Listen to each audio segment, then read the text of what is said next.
Bismillahirrahmanirrahim. Assalamualaikum warahmatullahi wabarakatuh. InsyaAllah saya akan berkongsi bagi pendidikan Islam pada hari ini. Dan stay tune. Saya akan menceritakan tentang keperluan manusia ini kena bersyukur kepada Allah Subhanahu wa taala. Tuan-tuan dan puan, kata Allah Subhanahu wa taala, a'udzubillahi minasyaitonirrajim dalam surah Al-An'am ayat yang ke-6. A'udzubillahi minasyaitonirrajim. Bismillahirrahmanirrahim.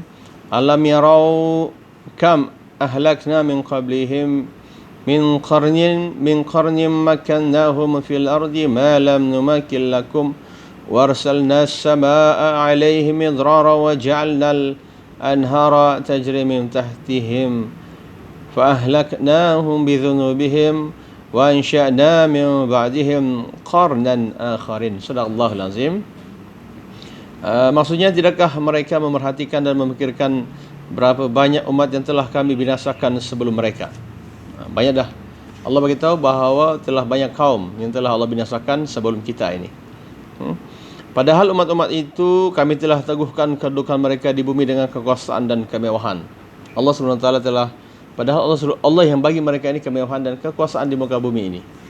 And kemudian yang tidak kami berikan kepada kamu, yang mana Allah tidak pernah berikan kepada umat kita, umat Muhammad, kekayaan dan kekuasaan ini. Dan kami turunkan hujan ke atas mereka dengan lebatnya, dan kami jadikan sungai-sungai mengalir di bawah mereka. Kemudian kami binasakan mereka dengan sebab dosa mereka sendiri. Allah binasakan kaum-kaum terdahulu dengan akibat mereka dosa-dosa mereka sendirilah yang telah mereka lakukan di muka bumi ini. Dan kami ciptakan sesudah mereka umat yang lain. Maka Allah ciptakan kita lah. Selepas umat-umat yang terdahulu itu ingkar, derhaka kepada Allah Subhanahu wa taala. Tuan-tuan dan puan, saya akan terangkan tentang ini. Ayat ini menyatakan bahawa kaum musyrikin Mekah menolak kebenaran Islam.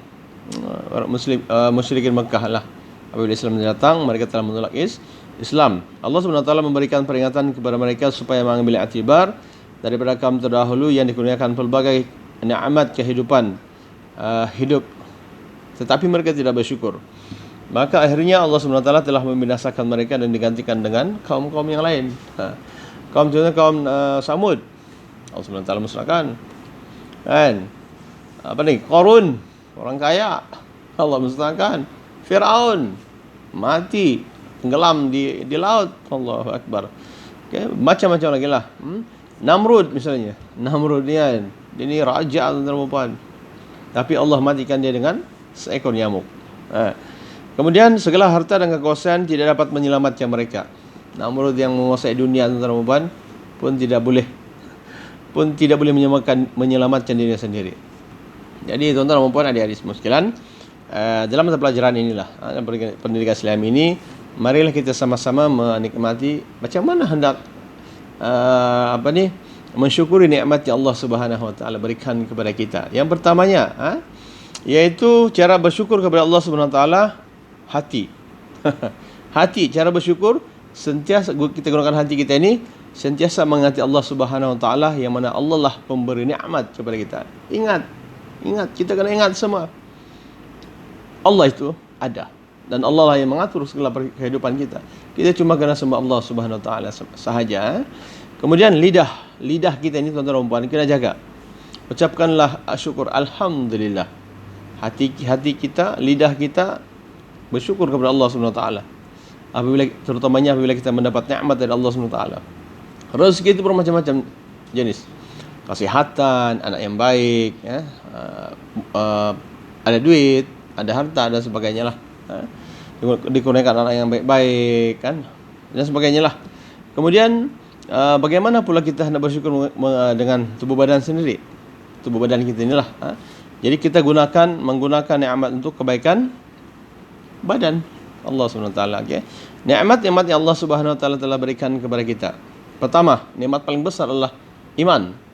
Kedua, Islam. Ketiga, kesempurnaan kita punya fizikal. Keempat, akal fikiran. Kelima, kemakmuran, kemerdekaan, kesihatan tubuh badan dan juga keamanan. Itu yang antara nikmat-nikmat yang Allah berikan kepada kita. Subhanallah. Kemusnahan umat terdahulu. Kenapa Allah Subhanahu wa taala memusnahkan umat terdahulu? Apakah bentuk-bentuk siksaan yang Allah telah berdasarkan kepada ayat tadi itu? Kaum Aid pada zaman Nabi Hud alaihi salam, Allah Subhanahu wa taala telah memberikan nikmat yang banyak kepada kaum Nabi Hud ini, yaitu tanah yang subur dan kemewahan hasil tanaman, rumah-rumah pula dibina. Ini jenis adalah makhluk gergasi. Bandingkan dengan kita lah Aid ini. Mereka memahat dia punya rumah ini di gunung. Mereka pahat gunung. Jadi sekarang tinggalan-tinggalan mereka masih kita lihat kan, dia punya tinggalan. Okey, cara penerimaan kufur, cara penerimaan mereka kufur dan menolak ajaran Nabi Hud alaihi salam. Nabi Hud beritahu, jomlah kita menyembah Allah Subhanahu wa taala. Kata mereka, no. Apa yang Allah bagi? Apa hukuman yang Allah bagikan kepada mereka ialah halilintar. Halilintar ni kilat lah, yang kuat dan puting beliung yang dahsyat. Subhanallah. Ada mata dahulu. Qam Thamud pada zaman Nabi Saleh alaihissalam. Apa yang nikmat diberikan? Kekayaan dan kemewahan. Cara penerimaan mereka adalah angkuh dan menuduh Nabi Saleh ini adalah pendusta. Ya, ini ada cerita tentang unta lagi kan. Unta, mukjizat Nabi Saleh ini, unta keluar daripada celah-celah batu. Tapi mereka telah orang Samud ini membunuh unta tersebut. Allahu Akbar. Kemudian apa yang Allah berikan kepada mereka ialah gempa bumi yang dahsyat. Gempa bumi menakutkan ni, gempa bumi gegar sikit dia pun takut. Kaum yang seterusnya adalah kaum Nabi Lut alaihi salam. Mereka ini tuan-tuan dan puan, sebenarnya kalau dikisahkan malaikat sebelum malaikat ini, ada malaikat yang datang kepada bangsa Nabi Lut ini, kan dia telah berjumpa dengan Nabi Ibrahim alaihissalam. Punya Nabi Ibrahim dan juga Nabi Lut ini berkawan, keduanya Nabi lah. Allahu Akbar.